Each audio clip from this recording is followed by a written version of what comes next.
Windsor has stood through more than 40 reigns. Over 1,000 years, members of the royal family have been born, wed, and buried here. No monarch has been more devoted to the castle than the Queen. Windsor is the fixed point in her year. Just as the castle offers security and familiarity, so does Windsor's extraordinary calendar of events. From the sacred... Good luck to her. I hope she finishes second. We're racing. ...to the less sacred. For the first time, cameras have been allowed to follow all the Windsor seasons, the time-honoured public ceremonies. Sun beating on your head, sweating, really hard. Forecast snow. And the private family occasions. It's quite a large group, isn't it? We are a bit lost. Yes, we are a little bit lost. Beyond the tourist trail and the public gaze, the Windsor calendar also governs the lives of those who live and work here, the people who make it all happen. OK, come on, through shop, we haven't got time! There you are. This is the place the House of Windsor calls home, and these are the rituals and events which form the framework of the royal year.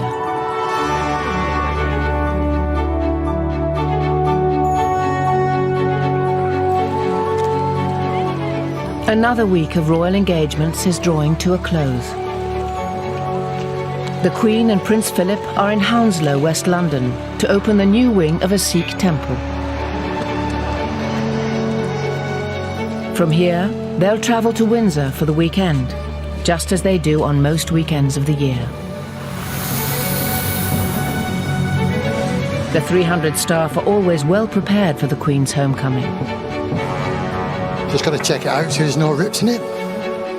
As ever, Flagman Tony Martin is ready to herald her arrival. It's an interesting job, and there's not a lot of people can say they're the flagman for Her Majesty. I met the Queen when we got our Christmas presents, and I actually tell her, she said, "Oh, you're the flagman, are you?" So she knows who I am. Some of the conditions have been really bad. Force 10 gales, rain, snow, ice. Get all the weathers. Whatever the weather, Tony will stay at his post until the Queen is through the gates. Hello there, it's Tony again, behind the flag. Any updates? All right.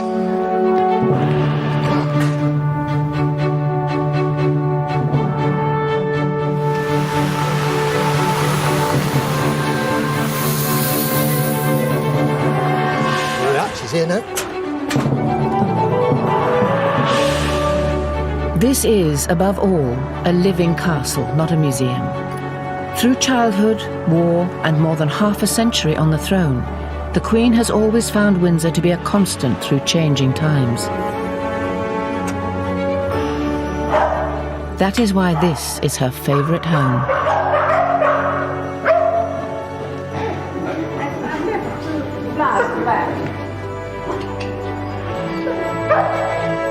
It's nice having the boss back. Yeah, it is home to her. Every generation continues to have its own ideas about the place, not least Prince Philip. The original beds were rather sort of complicated and they didn't seem to fit very well. And so I got an artist friend of mine, and together we made a model of this, of the whole of this, and tried various arrangements on it, and eventually settled on this sort of cartwheel thing with, these are all rose beds, which makes it, in a sense, relatively easy to manage. And different colours, but they sort of match each other. And then they built a pergola there because there's the orangery, which was unused, it made a swimming pool in it. We used to have Christmas here, it was very popular with all the young. It still gets used. You ever use it yourself, sir? Yes, I use it, yeah. Easter, and Windsor's royal year begins in earnest. Most of the Queen's family gather to spend the long weekend together and attend Easter Sunday service at St George's Chapel. Windsor's royal cycle begins once again.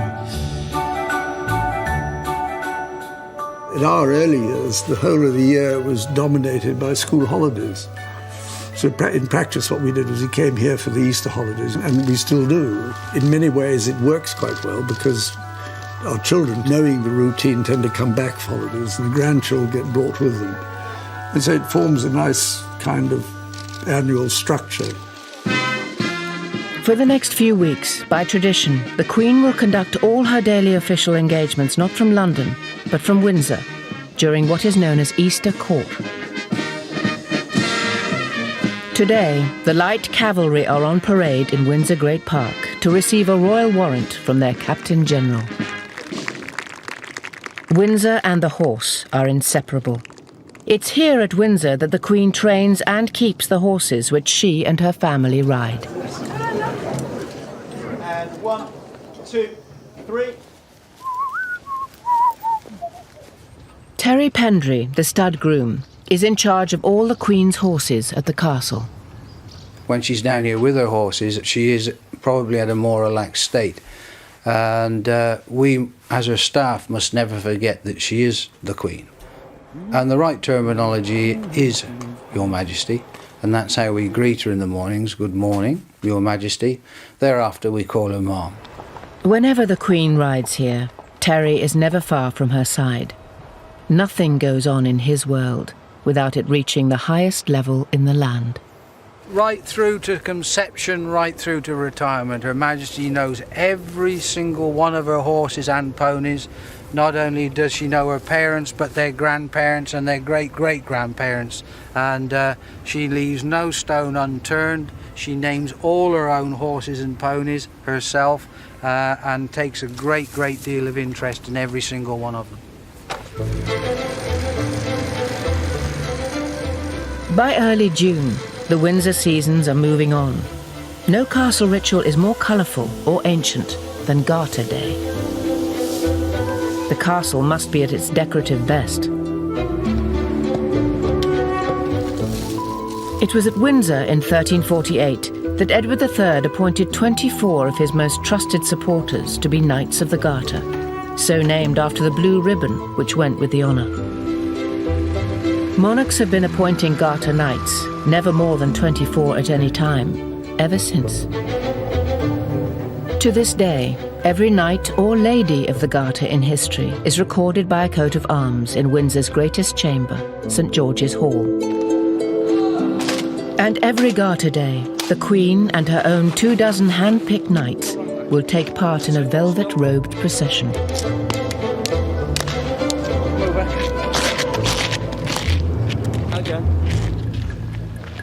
Getting it right is the responsibility of the Queen's Master of Ceremonies, Colonel Sir Malcolm Ross. Right, gentlemen, the Queen is coming down the stairs. The Garter Knights are in the hall. He is a firm believer in the wisdom of rehearsal. There is no book which tells me how to arrange anything. I wish there was, and perhaps I shall write one when I leave here. Present! My role on Garter Day really is the procession from the top of the hill, Windsor Castle, down through the lower ward to St George's Chapel. 3 carriages, represented by 1 car. A magnificent and very ancient procession, full of really the most distinguished people in the country, one way and another. There you are. Not everyone can attend rehearsals, so castle staff take the place of any key absentees. You did this last year, didn't you? No, I haven't done it for about... I was Queen last year. Deborah last year. You did it last year. Oh, yeah. Duke of Kent, Prince of Wales, Duke of Gloucester in the middle. Right.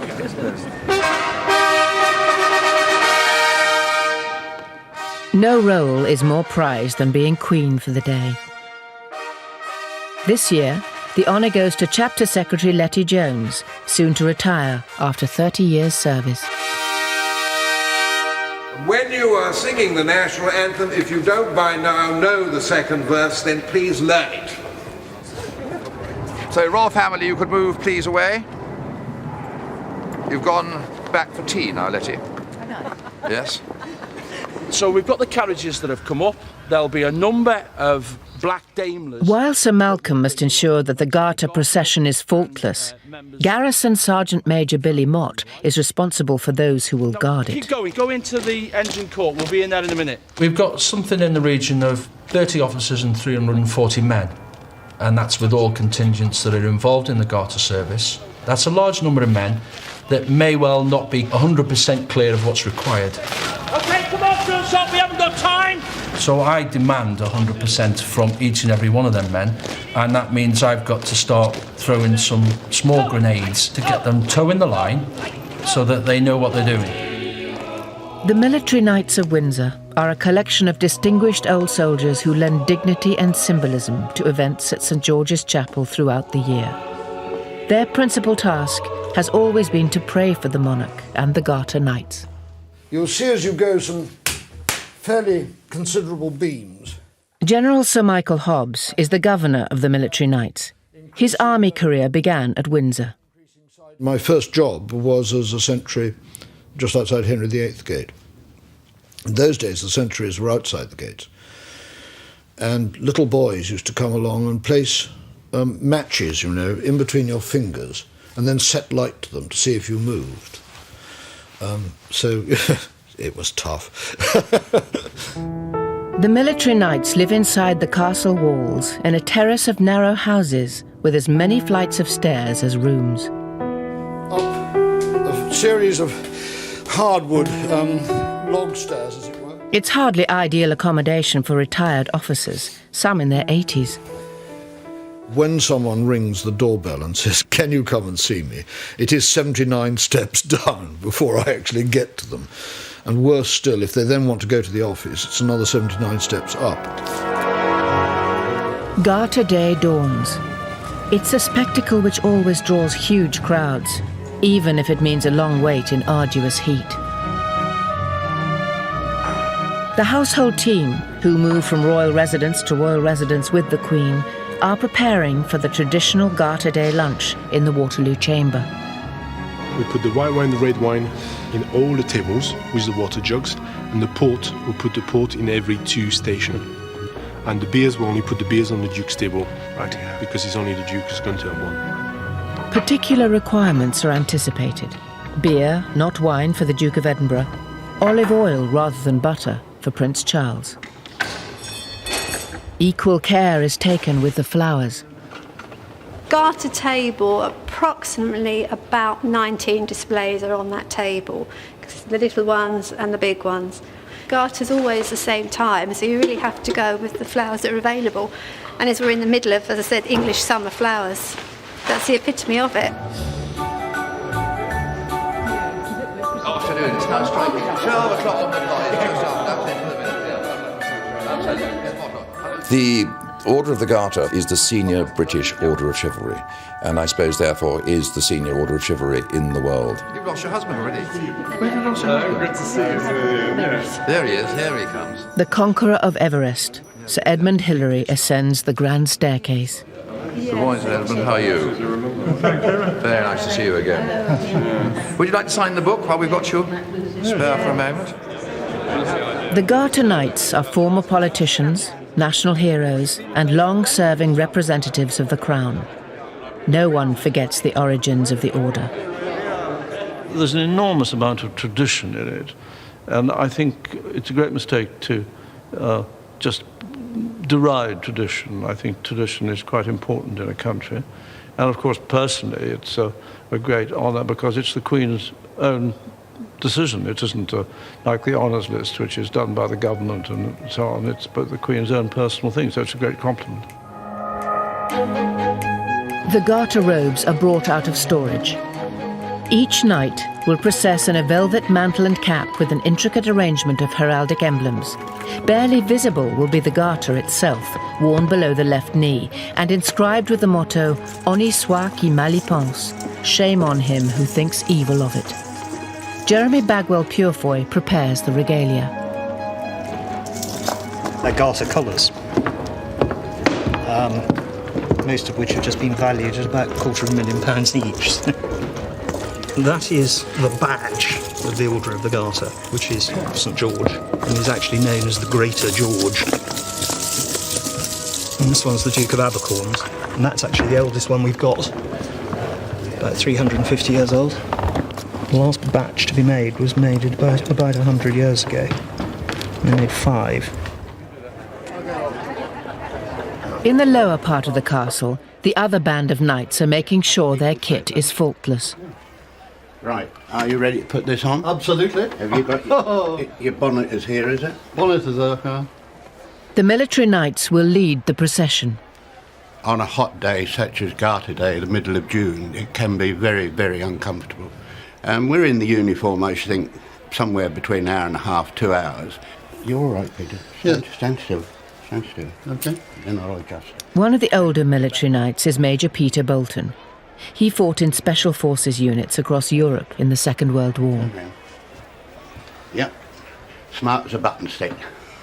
Okay, I was going up in Garter, last Garter, coming up the hill there, jam-packed with people. Absolutely. And I was trying to find my way through. And I said, I'm an old veteran, medals are getting me down. And they parted after this. Everyone is seated punctually in the Waterloo chamber. The Queen does not like long lunches. Because the guests are usually the same, the Garter seating plan is rotated so that no one sits next to the same person more than once every 10 years.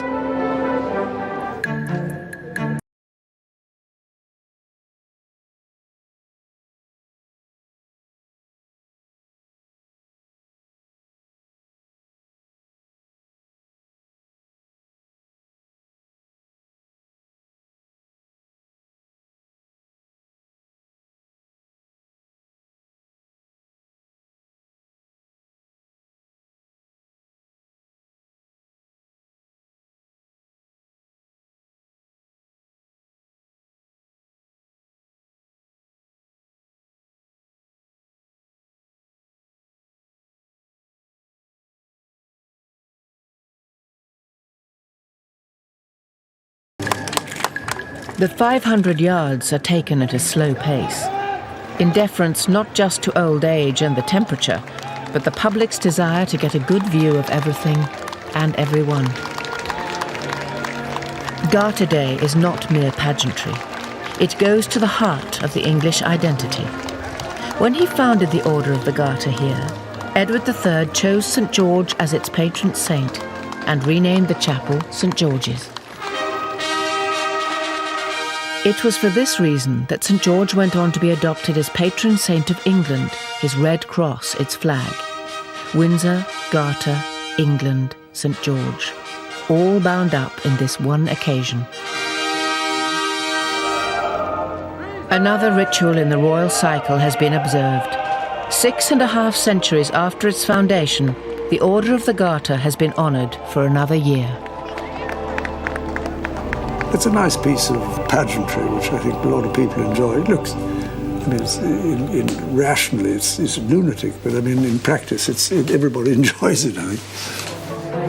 In 1711, Queen Anne established racing on the heath at Ascot, a village on the other side of Windsor Great Park.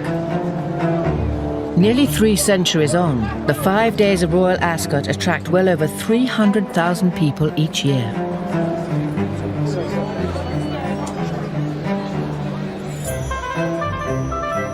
It is by far the biggest event in the racing calendar, and yet it seeks no corporate sponsorship. It doesn't need to. At the Royal Mews, the Windsor Greys are preparing to put on a show too. Philip Barnard Brown will be riding with them. They certainly know it's different than normal, and I think once we turn them around here and start to harness up or saddle up, there's a certain amount of expectation there also. So yeah, they do sense it. The coachman and outriders receive the list of occupants for each carriage. It's a local tradition for school children to come out to greet the Queen.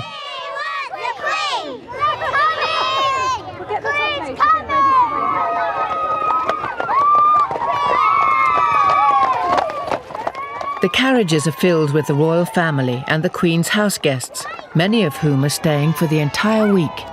The racing gives all the guests something to do, you know, because you know what it's like if you have a weekend or a week. People, if they wander about, nothing to do, they become a nuisance. But that is a very, it forms the kind of bones on which the whole of the rest of the entertainment takes place.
Now that the Queen is on the course, the day can really begin. The Windsor Greys arrive home. It's been a long day for all those at the Royal Mews. It's a 9-mile ride each way. We've done it in just over 4.5 hours today. Yeah, it's hard work. We all sleep well in the evenings this week. He's yawning, he's tired. Was that hard work, mate? Was that hard work? Another day. And for the Queen, the most exciting of the entire meeting. She has a runner in the 4:20. Having taken one last look at promotion, the Queen returns to the royal box. Her trainer, Sir Michael Stout, is cautiously optimistic. You know, we feel he's got a good chance here. Our slight concern is the ground, but she's well aware of that. You know, the Queen is a breeder. She's got a wonderful database of all her families, and she knows the score. He won on sort of good to soft ground last time and really enjoyed it. Does it put you under any pressure? Do you feel a little more nervous than you would at any other race course? Well, we've done our best, and obviously it means so much, not just to her, but everyone else, that yes, it makes you a little bit more edgy, to be honest. Towards the turn now, and out in front is Tuning Fork on the inside of Yolandi. They're still falling in front of Red Fort, followed now by Promotion. Promotion on the outside moves up. Red Fort though has taken the lead. Red Fort has gone for home now. Promotion coming under pressure, followed by Blythe Knight, and further back is Bone Crusher, but Red Fort has skipped away. Second is Promotion. The gamble was foiled. Not quite the happy ending the crowd had hoped for. And how will Her Majesty have regarded that? I watched the race with her. Oh, totally realistic. She knew when they turned in we weren't going to win, but she was satisfied with the performance. Yeah. Duties! Turn! Stand! Easy! More sober rituals are being played out by the resident garrison who guard the Queen and her castle. By the left! Quick, march! For the next few weeks, it's the turn of the Irish Guards, recently returned from Iraq. I chose the Irish Guards because I come from Ireland and because I've had family in them.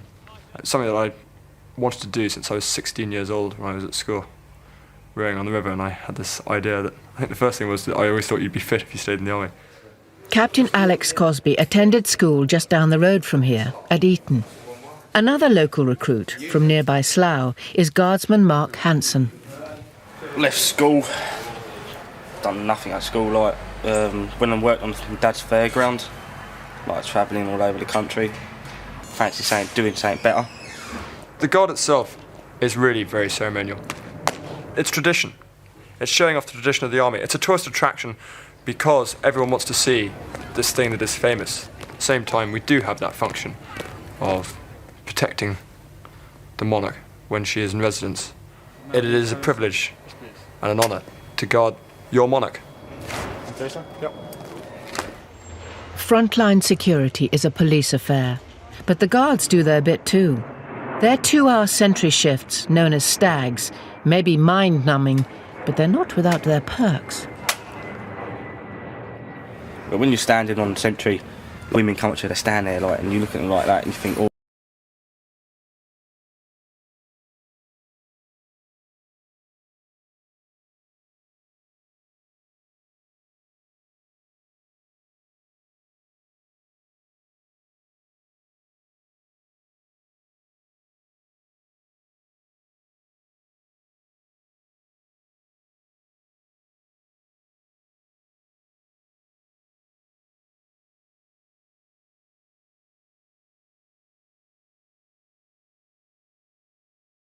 Is over, and today no one has left Mark a telephone number.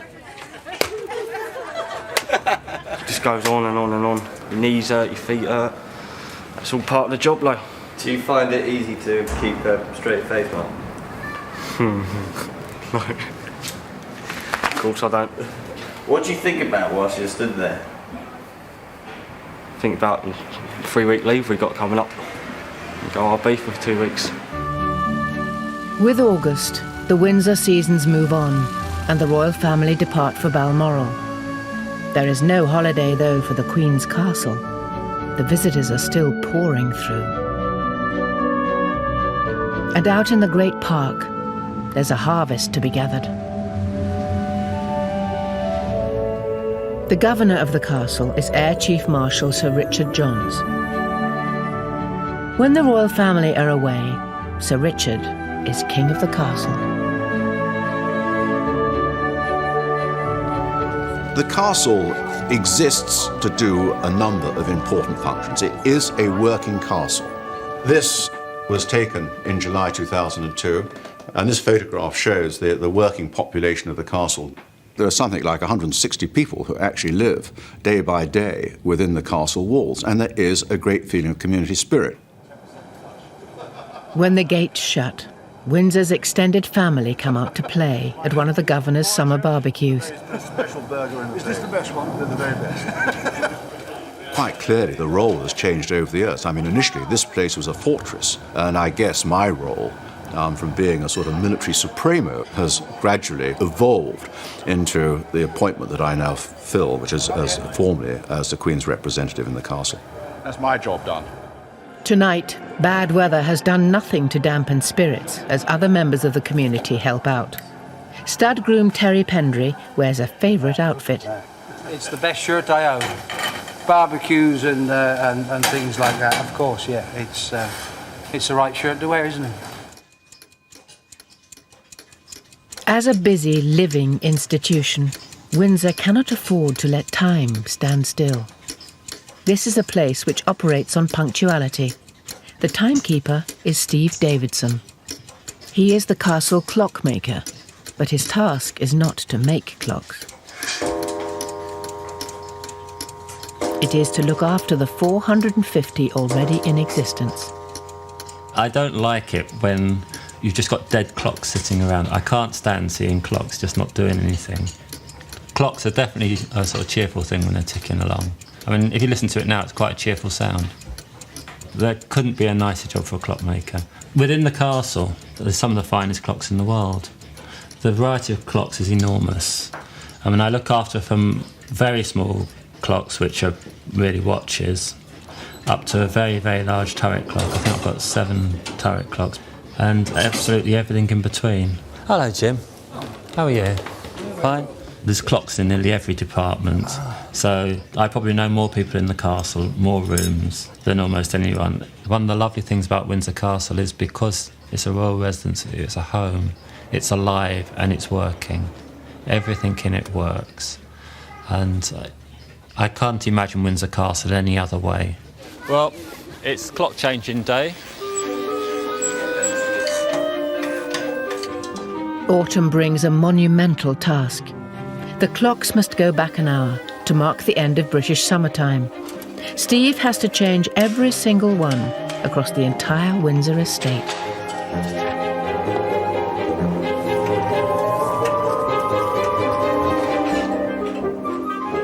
These clocks don't just play tunes, they've inspired them. Inside here is a fantastic organ clock. It's made in 1734. Plays 10 pieces by Handel, 6 of them he arranged for the clock. We're now still in property services. We are a bit lost. Yes, we are a little bit lost. You memorise a route, you memorise a clock, but if you make one little mistake on that, then you're completely lost. Oh, that's an awful mess, that one. Look at the state of that. I can't always remember where this lot are. The Round Tower is the castle's inner sanctum, the last bastion in the event of a siege. This is the home to the Royal Archives, where successive monarchs have deposited their personal memories, their diaries, and their secrets. What arrives here today will be studied by historians long into the future. In the photographic department, curator Francis Diamond is preparing to start work on a gargantuan project. The 40,000 photographs belonging to the late Queen Mother have arrived and require cataloguing. Riding at Windsor is something that many generations of the royal family have enjoyed. And this one is called Royal Champion. And it shows the Queen Mother with her horses. During the war, the princesses and the King and Queen spent time at Windsor. And this album, it gives a very pleasant picture of how they spent some of their time. It was certainly a favourite place, I believe, for the Queen and Princess Margaret, because they'd spent such a lot of time here as children. And you see corgis, they had corgis in those days as well. And Princess Elizabeth indoors. During the war, the Queen even starred in her own pantomimes here. Here is the programme of Aladdin, which was performed in 1943 in the Waterloo Chamber. This comes from the Royal Archives, this document. And you can see that the part of Aladdin was taken by Princess Elizabeth, and the Princess Roxana was Princess Margaret. Here's Princess Elizabeth and Princess Margaret in costume. Royal children for a long time have taken part in little scenes and plays and tableaux. Queen Victoria's children did this. I believe George III's children did too, actually. And I think acting was quite a popular pastime. In fact, when you think about it, it's quite good for a royal child to be trained to wear their best clothes, smart clothes, and to appear in front of a crowd of people. It might help them in later life.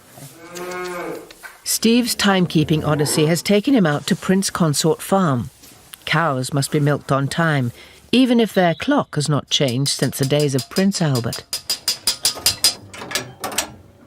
So to get this on time, we've got to go through full 23 hours. It now thinks it's 9 o'clock in the morning.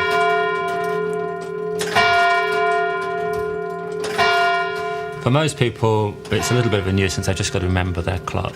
For me, it's a big nuisance. It takes me around about 16 hours to change all the clocks, and I work through the weekend. Well, this is all part of the castle. I tend to think of the home park as almost like the garden. Pulling over here.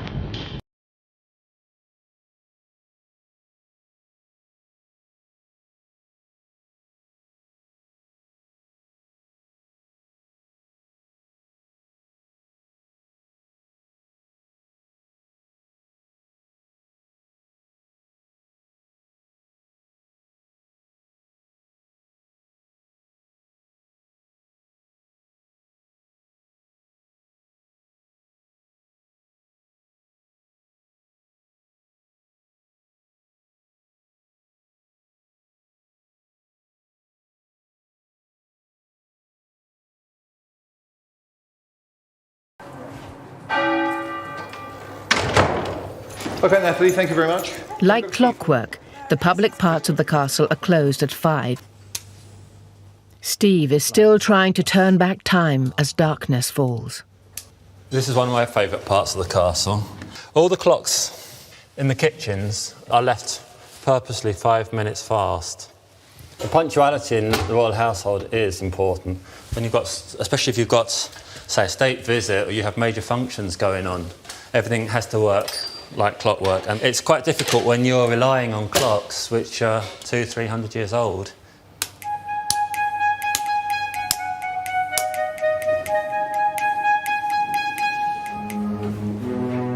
By late evening, the Queen's castle can be a lonely place. Beautiful French clock. I really like these large buhl ones.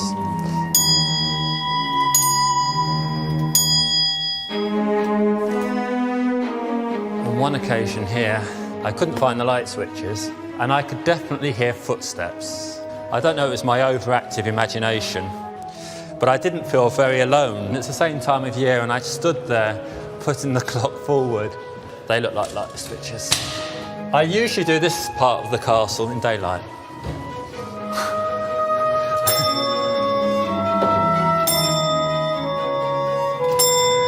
If you can imagine sort of standing here in the dark with just a little magnolite torch, with your imagination running wild, feeling cold and sort of, I'm waiting while the clock struck.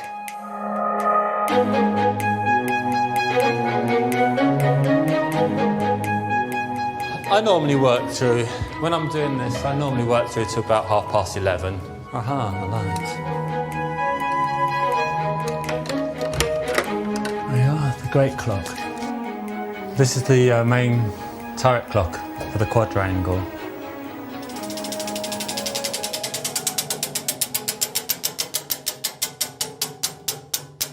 Hopefully we're okay. There we go. If not, I'll spot it in the morning. After 2 days and nights, Steve has Windsor back on the right time. Until, of course, it's time for the clocks to go forward again.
Autumn dawn.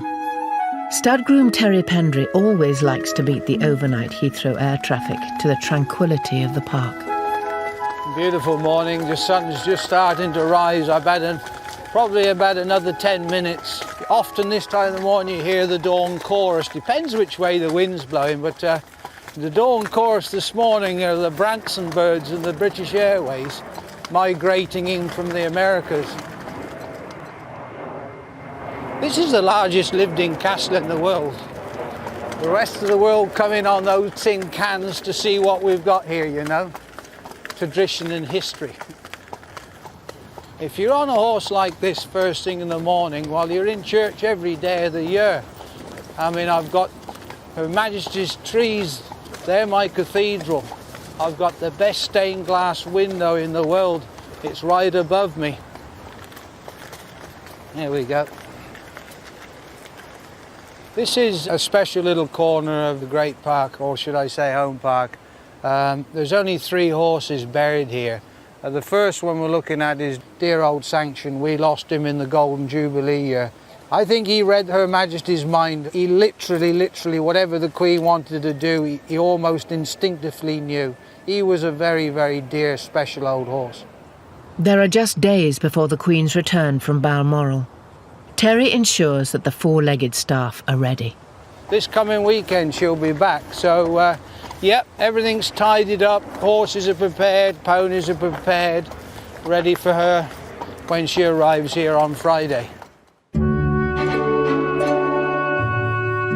All year long, whatever the season, Windsor's part-time team of bell ringers must mark important royal dates. We hear that they appreciate our efforts, that they don't often come to see us actually ring, but they are around. Although it can sometimes be hard to remember some of them. We're ringing for one of the royal birthdays. Which one is it, Harry? Prince? We're ringing for Prince Henry. It's Prince Harry, isn't he? No, his real name is Prince Henry. Oh, yeah. Look 2, trouble going. Gone.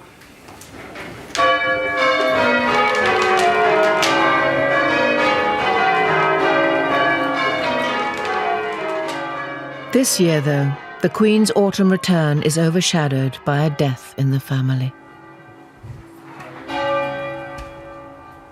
Princess Alice of Gloucester, the Queen's aunt, has died at the age of 102. She was the longest living member of the family in history. Windsor Castle Guard. On the eve of her burial, she returns to the family fold.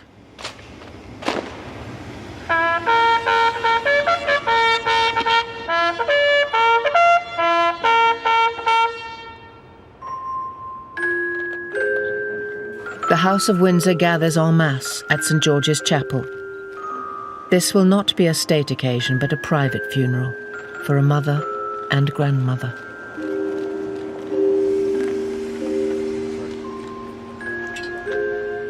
She was a favourite aunt of the Queen.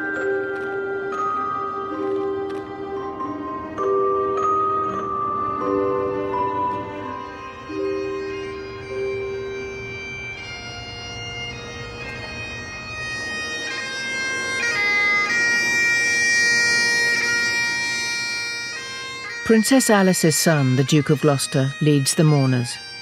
A bearer party from the King's Own Scottish Borderers carry their former Colonel-in-Chief.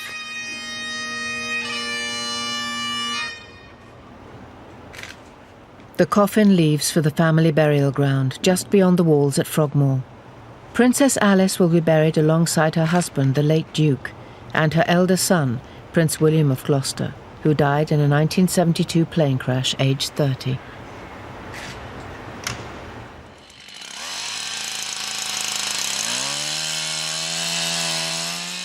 December in the Great Park.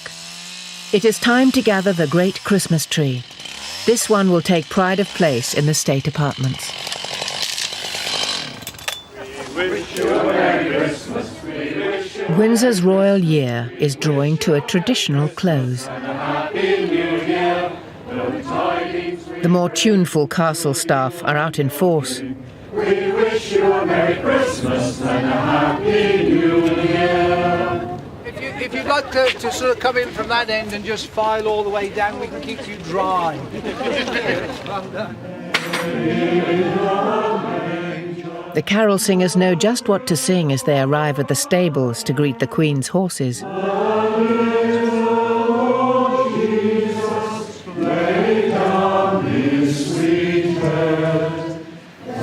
This is the second year that we've done this with the horses. Last year was quite a success, so it's grown from that. I actually think they enjoy it. They love company.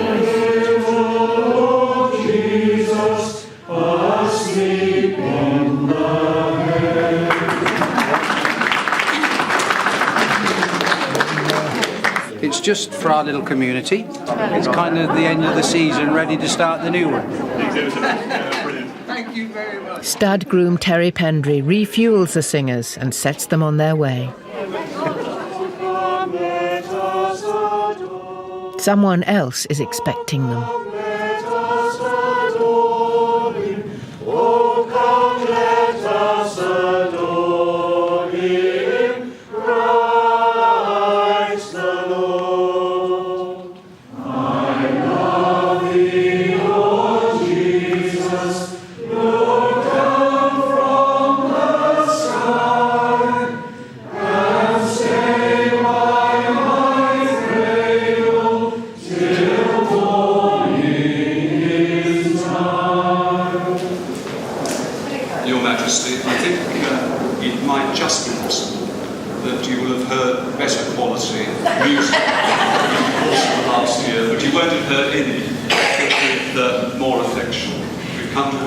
And the family a really happy Christmas and every blessing in 2005. Oh, that's very kind. Thank you very much. Well, now, would you like something to warm the throat?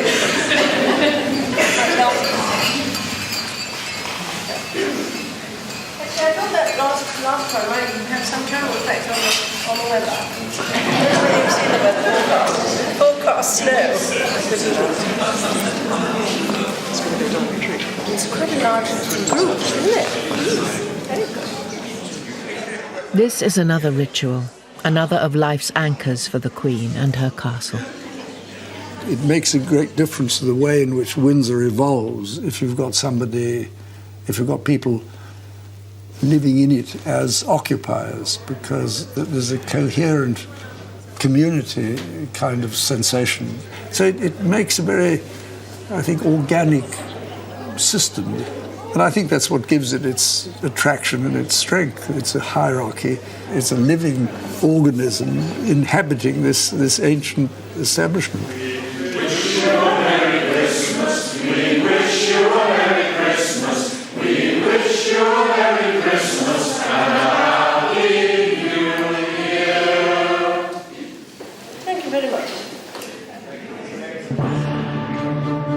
Whatever surprises the new year brings, Windsor will always be here for the monarch who has loved it more than anyone.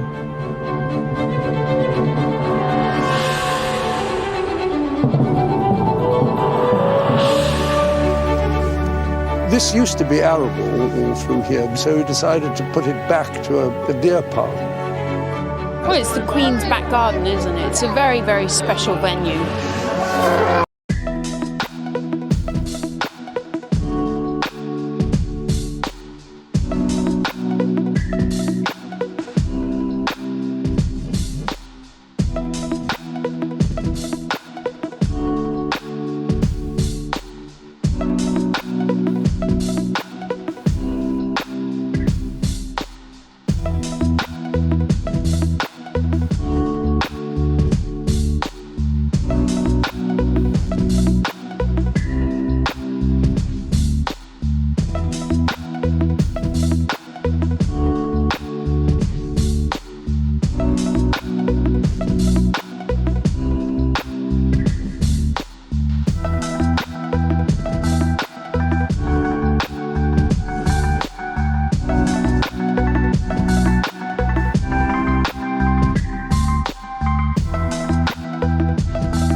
various arrangements on it, and eventually settled on this sort of cartwheel thing with, these are all rose beds, which makes it, in a sense, relatively easy to manage.